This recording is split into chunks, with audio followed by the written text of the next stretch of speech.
अखण्डमण्डलाकारं व्याप्तं येन चराचरं तन्पदं दष्टमं तस्मै श्रीगुरुवे नमः। भगवान प्राप्ति के लिए भाव होना चाहिए। भाव बिन बाजार में भी सौदा नहीं मिलती। एक स्त्री अपने पति को बाजार भेज रही है और उसने कहा कि मोल भाव कर लेना, बाजार में ठग बहुत लगते हैं। बरसात का मौसम है, एक छाता ले आना। उसका आदमी बाजार को गया, दुकान खुल रही थी, उसने भाव पूछा। भाव पूछने में उसने कहा 20 रुपए का छाता। उसने कहा 15 रुपए लोगे? कहा नहीं। चलने लगा तो कहा लाओ लाओ 15 रुपए लाओ। तो कहा 10 रुपए लोगे? सुबह का वक्त था।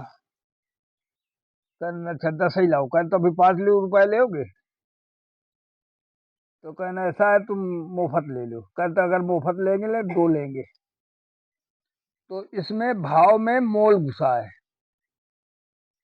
तो इसी तरीके भगवान में भाव होना चाहिए, मोल ना होना चाहिए। आज भगवान में भी जो मोल करते हैं कि हमको 10 रुपए का प्रसाद चढ़ाना है तो 100 रुपए का उनको मांग करना है, हमको ये दे दो वो दे दो, तो मोल है।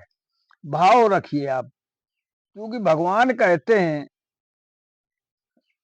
कि भाव ही से हम मिलते हैं। अगर भाव है तो सब कुछ है। तो भगवान का कहना है भाव का भूखा हूं मैं, भाव ही सब सार है, और भाव से मुझको भजो तो भव से बेड़ा पार है। अन्न धन वस्त्र भूषण कुछ न मुझको चाहिए, आप हो जावे मेरे पूर्ण मेरा सत्कार है। भाव बिन सब कुछ दे डालें, मैं कुछ लेता नहीं, और भाव से एक पुष्प भी दे तो मुझे स्वीकार है।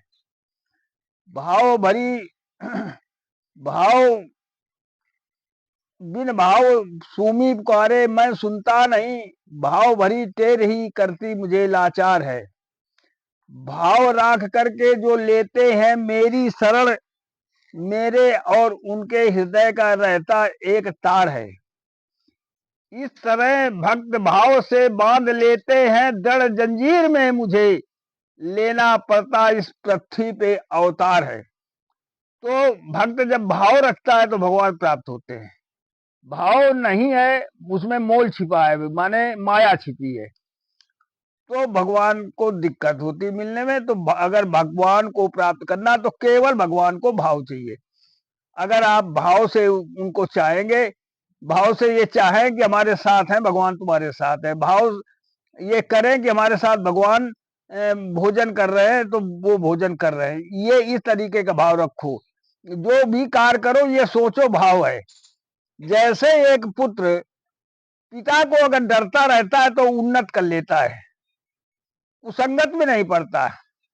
इसी तरीके से मेरा निवेदन है कि आप भगवान को हमेशा डरते रहे। पिता भी है, माता भी है, संसार के सब कुछ वही दाता है। तो अगर उनको डरते रहेंगे तो गलत काम कभी नहीं होगा, पापाचरण नहीं होगा। जब पापाचरण नहीं होगा तो अवश्य भगवान प्राप्ति होगी।